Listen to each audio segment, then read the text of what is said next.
Alhamdulillah, sama-sama kita telah menyelesaikan sebahagian daripada suratul Kahfi. InsyaAllah, mudah-mudahan kita berdoa kepada Allah Subhanahu Wa Taala. Allah Subhanahu Wa Taala menerima segala ibadah kita pada hari ini, insyaAllah. Baik, jadi saya tanpa membuang masa menjemput Dr. Fauzi selaku pentadabbur kita pada pagi ini, insyaAllah. Untuk sama-sama, mari sama-sama kita menghayati dan mendengar kalam beliau pada pagi ini, insyaAllah. Falyatafaddal ma'jura. Assalamualaikum warahmatullahi wabarakatuh. A'udzu billahi samiil 'aliim minasy syaithaanir rajiim. Bismillahirrahmanirrahim. Innal hamdalillahi nahmaduhu wa nasta'inuhu wa nastaghfiruh. ونعوذ بالله من شرور أنفسنا ومن سيئات أعمالنا من يهده الله فلا مضل له ومن يضلل فلا هادي له أشهد أن لا إله إلا الله وحده لا شريك له وأشهد أن محمدا عبده ورسوله ونصلي ونسلم على سيد المرسلين وعلى آله وصحبه أجمعين. Rabbi shrah li sadri wa yassir li amri wahlul 'uqdatam min lisani yafqahu qawli. Subhanaka la 'ilma lana illa ma 'allamtana innaka antal 'alimul hakim. Yang berbahagia Direktur Selpad Dr. Rusnani, Timbalan Direktur Dr. Faridah dan Ustaz Abdullah, Head of Departments, staf akademik dan staf admin Selpad yang dikasihi Allah Subhanahu Wa Taala. Alhamdulillah, syukur kita pada Allah Subhanahu Wa Taala yang telah mengizinkan kita untuk bertemu pada pagi ini di satu tempat yang kita panggil Jannatu Al-Markaz ataupun syurga Markazil Lughat, syurga Selpad, insya-Allah. Tuan-tuan dan puan sekalian, dalam bahasa Arab jannah ini maksudnya kebun. Dan ada mengikut pengamatan saya yang terhad, ada 5 perkataan dalam bahasa Arab yang membawa maksud taman ataupun kebun. Yang pertama seperti yang kita tahu iaitu jannah, jannah. Yang kedua hadiqah, kepada yang tidak ada asal bahasa Arab boleh salin lah, ya, insya-Allah. Hadiqah yakni garden. Macam UIA dipanggil hadiqatul ilmi wal ma'rifah, hadiqatul ilmi wal fadilah, the garden of knowledge and virtues. So hadiqah tu adalah taman. Yang ketiga, taman juga disebut bustan. Bustan, jamaknya basatinu, mamnu min as-sarfi, tak boleh tanwin. So taman juga. Yang keempat dipanggil raudhah. Raudhah juga maksudnya taman, So boleh tengok Al-Ma'ani ataupun mujam-mujam yang lain seperti mujam Al-Farid, insya-Allah. Sempat juga promote tu. Dan juga yang kelima, kita sedar tak sedar, satu kalimah lain yang membawa maksud taman juga adalah Firdaus. Firdaus juga maksudnya taman, dan dia juga adalah salah satu nama daripada nama-nama syurga Allah Subhanahu Wa Taala. Dan syurga itu ataupun Firdaus itu telah dicuri oleh orang-orang Inggeris, minta maaf ELD, dan dia menjadi paradise. So perkataan paradise is derived from Arabic word Firdaus, untuk maklumat semua ataupun ada yang dah tahulah, alhamdulillah. So semoga yang datang pada hari ini dapat berkumpul di jannah ini, dan kita doakan pada Allah SWT agar kita juga nanti akan turut bersama di jannah yang sebenar di akhirat nanti, insya-Allah. Insya-Allah. Dan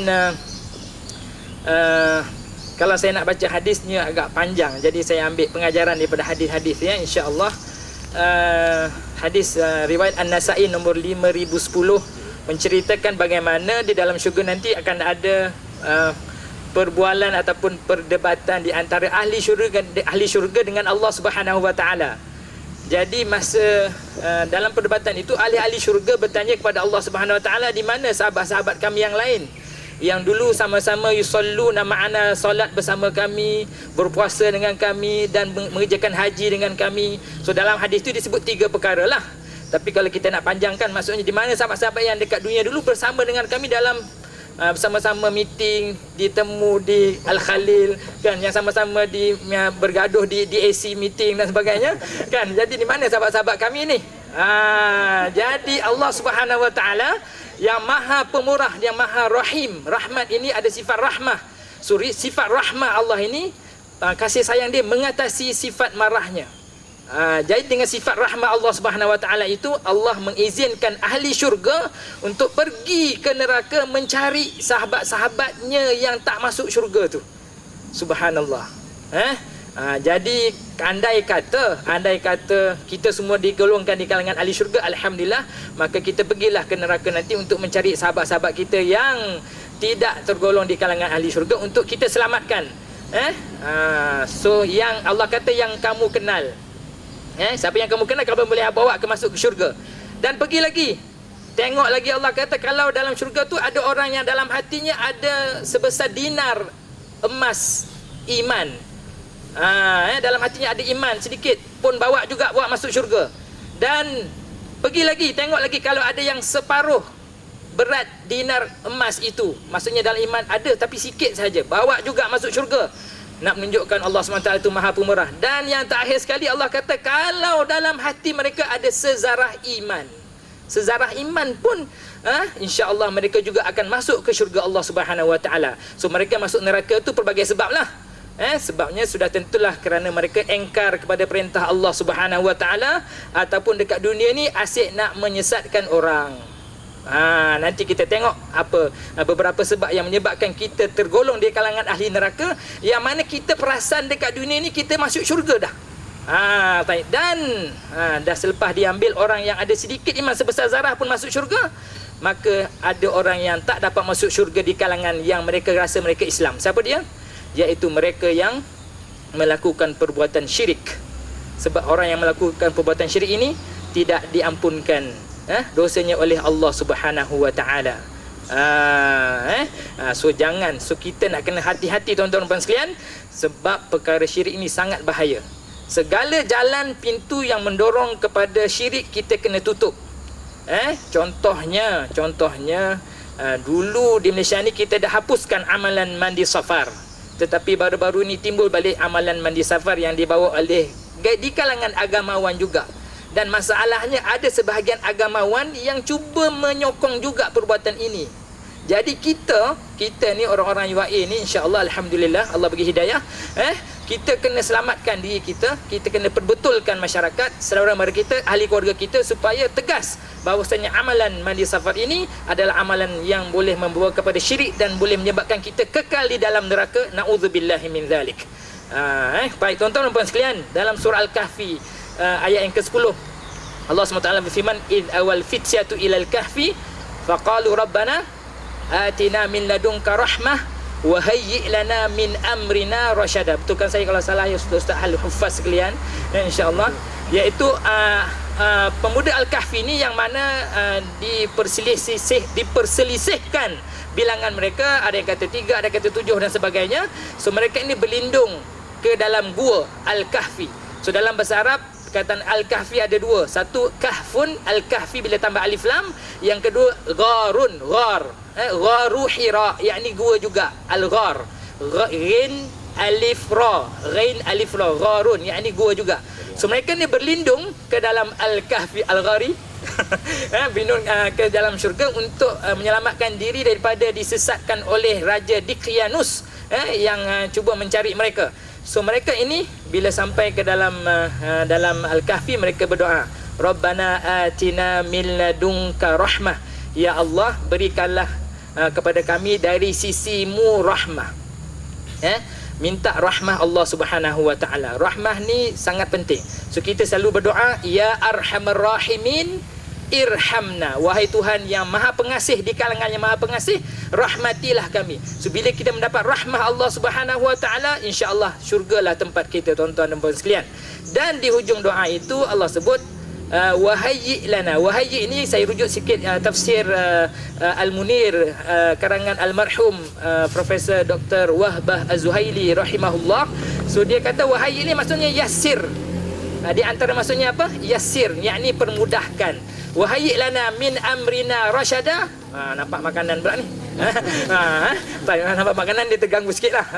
Okey, hubbud dunia, hubbud ta'am, sayangkan makanan. Jadi apa tuan-tuan, kita minta pada Allah SWT permudahkan bagi kita, wahayyi lana min amrina, dalam urusan kita rasyada. Doa ni tuan-tuan kena baca. Selalu kita baca. Pak imam selalu baca. Dan para makmum yang mendengar doa ni kena faham maksudnya. Iaitu ya Allah, Rabbana atina min ladunka rahmah, ya Allah kurniakanlah kepada kami rahmat dan permudahkanlah dalam urusan kami ini supaya mendapat yang betul, rasyada. Perkataan rasyada ni dari perkataan bahasa Arabnya rasyada lah. Yarshudu, kalau orang yang memberi jalan yang benar dia panggil rasyid, ataupun arsyada, mursyid. So kita biasa dengar guru yang mursyid, macam dekat Selpek ni banyak guru-guru yang mursyid ni, Ustaz Zulkhairi, Ustaz Allah, Ustaz Zul, semua ni syekh kita, Ustaz Khair, semuanya insya-Allah orang-orang yang baik-baik, memberi jalan yang benar kepada pelajar-pelajar dan juga orang-orang lain. So kita mintakan rasyada. Jadi itu yang kita minta pada Allah Subhanahu Wa Taala, sebab dalam dunia ni tuan-tuan kita biasa buat pilihan. Pagi tadi pun sebelum datang kuliah ni, sebelum datang majlis di taman ni, kita buat pilihan kan, nak pakai tudung apa, nak pakai baju apa, warna apa, nak pakai jubah apa kan. Jadi kan nanti kan pakai jubah ni warna ni ataupun tudung ni kan orang kata apa pula. Jadi kan macam-macam lah. Jadi kita buat pilihan, buat pilihan, dan kita minta pada Allah Subhanahu Wa Taala agar kita buat pilihan yang tepat. Sebab kesalahan kita membuat pilihan boleh menyebabkan kita tersesat dan akhirnya tercebur ke dalam neraka. Contohnya sekarang isu lepat. Si lepat laknatullah ni, dia apa? Dia tambah alif dekat bismillahirrahmanirrahim.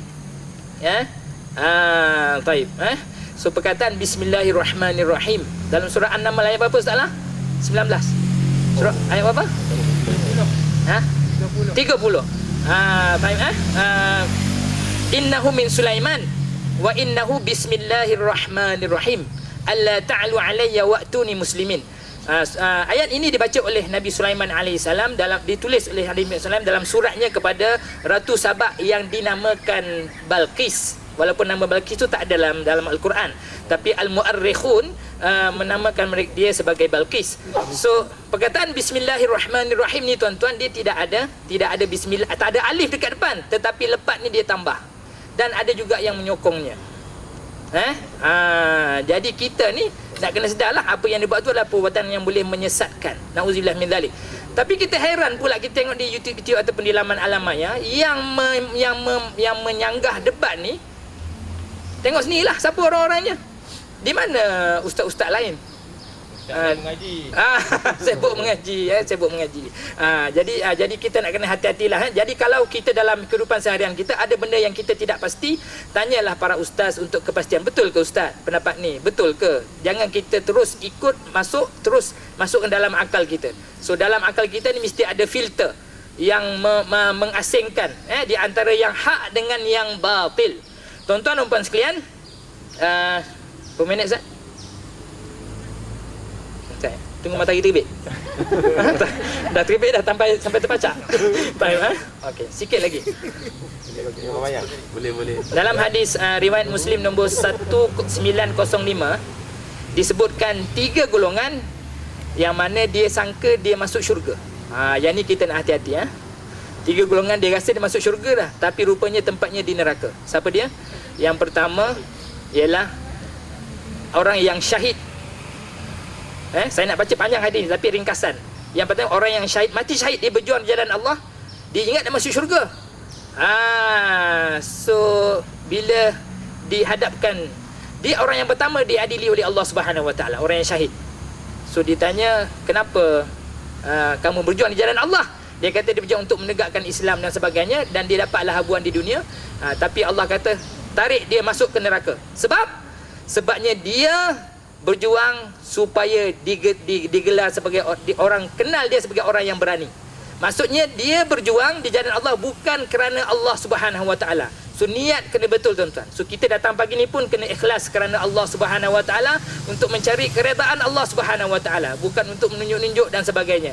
Saya bukan yang terbaik di kalangan kamu, ramai lagi yang baik-baik. So saya nak tazkirah ni untuk diri saya sendiri juga. Sebab golongan yang kedua yang masuk neraka itu siapa? Adalah orang yang dikatakan alim, menuntut ilmu, tapi dia menuntut ilmu supaya orang panggil dia orang yang alim. Kan? Keluar sana, ceramah sini, niat tak ikhlas untuk dunia, supaya orang kenal, supaya dapat laku jual produk dia dan sebagainya, ataupun supaya laku buku dia dan sebagainya. So niat kena ikhlas kerana Allah Subhanahu Wa Taala. So siapa yang berdakwah, kita pun termasuk di kalangan dai juga, sebab kita dalam kelas kita berdakwah kepada anak-anak murid kita. So niat kerana ikhlas kerana Allah Subhanahu Wa Taala. Yang seterusnya adalah qari. Qari, yang mana qari ini dia baca Quran supaya orang memuji dia bacaannya sedap. Allah. Peringatan untuk semua. So kita baca Quran adalah untuk apa? Wa idza quri'al Qur'anu fastami'u lahu wa ansitu. Bila dia baca Quran, dengarlah dan diam dan ambillah pengajaran daripada ayat Quran yang dibacakan, supaya ustaz yang yang baca tadi tu, kita balik tengok balik terjemahan dan sebagainya, kita ambil iktibar apa yang dia baca, dan dia tujuannya adalah untuk mengingatkan manusia tentang pengajaran, larangan dan suruhan Allah Subhanahu Wa Taala, bukan supaya orang memuji suaranya sedap dan sebagainya. InsyaAllah Ustaz sama-sama Ustaz. Tapi kita maklumlah manusia ada syaitan di sekeliling kita yang sentiasa membisikkan kejahatan, hamazati syayatin, bisikan dalam hati kita supaya rasa riak dan sebagainya. So kena minta selalu perlindungan daripada Allah Subhanahu Wa Taala. Yang ketiga adalah orang yang ada duit, kaya, bersedekah. Dia ingat dia masuk syurga dah, tetapi ditarik juga masuk neraka. Sebab dia bersedekah untuk apa Ustaz Zaid? Supaya ria'an nas, supaya orang kata dia adalah orang yang pemurah, generous. Bukan kerana nak bantu orang susah, bukan kerana Allah Subhanahu Wa Taala, supaya orang tahu dia tu orang yang pemurah. Itu sebab tuan-tuan dan puan sekalian, okey, kalau macam contoh dia bukan nak kira lah, macam video dia tunjuk apa. Bukan dia nak tunjuk, tapi dia punya team tu yang tunjuk. Tu dia nak ulang. okey, itu baik. Ala niat dia, atas niat dia. Kita tak boleh tahu niat orang. Dia memang bersedekah ni boleh sama ada secara terang-terangan ataupun secara sembunyi, tapi sembunyi itu lebih baik, kalau especially kalau kita orang yang tak boleh jaga hati. Tapi kalau kita memang ada duit lebih, kita bersedekah dan mungkin orang ambil gambar dan sebagainya, niat kita ikhlas, tak berubah. Niatnya supaya ada orang-orang kaya yang lain juga mengambil pengajaran dan dia pun bersedekah juga, itu tak apa. Tapi kita kena jaga niat lah. Sebab orang yang tak ikhlas ni tuan-tuan, yang buat amalan untuk manusia, di akhirat nanti dia kena jumpa balik manusia tu. Bukan polis Sebab apa? Syukran, jazakallahu khairan. Rasulullah ajar kalau orang buat baik, jangan lupa sebut jazakallahu khairan. Terima kasih boleh juga, tapi jangan lupa jazakallahu khairan. Sebab jazakallahu khairan ni, syukran, jazakallahu khairan. Sebab dia adalah, sebab apa? Adalah doa. Terima kasih ni adalah hanya luahan hati saja. Dia tak ada doa. Tapi kalau saya kata jazakallahu khairan, semoga Allah bagi kamu kebaikan, dan dia dia balas balik wa iyyak, wa iyyaka ataupun wa iyyaki, ataupun tak nak selamat jatuh pada kesalahan, wa iyyak, waqafkan terus Ustaz Hafiz jadi maksudnya dia pun doakan kita kebaikan. Jadi dia dapat baik, kita pun dapat kebaikan. Berbanding dengan terima kasih hanyalah ucapan terimalah kasih. Kalau ada yang jahat sikit, aku terima kasihmu. Kalau lelaki dengan perempuan lah. Jadi orang yang buat amalan bukan kerana Allah Subhanahu Wa Taala, ingat apa saja kita buat ni, kalau kita buat kerana kita ke akhirat nanti, Allah suruh pergi jumpa kawan tu, pergi jumpa orang tu, minta dekat dia apa yang kau dapat. Sebab kau buat amalan bukan kerana Allah Subhanahu Wa Taala, tapi kerana manusia. Jadi kita kena sentiasa bersihkan niat kita. Kita bekerja, tolong orang, tolong student, ambil exam atau apa-apa urusan yang berkaitan buat buku dan sebagainya, mestilah pasakkan dalam hati libtira'i mardatillahi subhanahu wa ta'ala, insya-Allah. Tazkirah untuk diri saya semua dan untuk semualah, insya-Allah. Tapi saya rasa khairul kalam ya qalla ma qalla wa dalla. Apa yang sedikit tetapi apa memberi petunjuk, insya-Allah. Semoga ada manfaatnya dan insya-Allah nanti kita beri peluang pada ustaz-ustaz muzakir yang lain, insya-Allah, untuk memberi tazkirah. Saya memohon ampun dan maaf atas segala kesilapan. Ada apa lagi ustaz? Tak ada ya? Dalam Sahih Muslim, Sahih At-Tirmizi, Sunan Tirmizi, ada satu doa yang mana Rasulullah ajar supaya kita ni tidak terpesong. Ada perkataan Allahumma alhimni rushdi wa a'idhni min syarri nafsi. Nanti insya-Allah kami akan buat poster untuk disedarkan kepada semua. Ya Allah, berilah ilham kepadaku jalan kebenaran. Ini penting ni doa ni, supaya kita sentiasa berada di jalan yang benar, sebab kat luar sana banyak sangat cubaan-cubaan untuk menyesatkan kita. Wa a'idhni min syarri nafsi, dan lindungilah aku daripada kejahatan diriku. Sebab kita dalam diri kita ni tuan-tuan memang ada perasaan hasad, dengki, apa semua, memang ada benda-benda yang tak baik ni. So kita minta jauh daripada perasaan-perasaan yang tidak baik ni, insya-Allah. Barakallahu fikum. Aqulu qawli hadza wa astaghfirullahal azim li wa lakum wa lisairil muslimina wal muslimat. Wa billahi taufiq wal hidayah. Wassalamu alaikum warahmatullahi wabarakatuh. Alhamdulillah, sama-sama kita telah dengar tazkirah daripada Dr. Fauzi. Mudah-mudahan kita mendapat manfaat daripada apa yang disampaikan.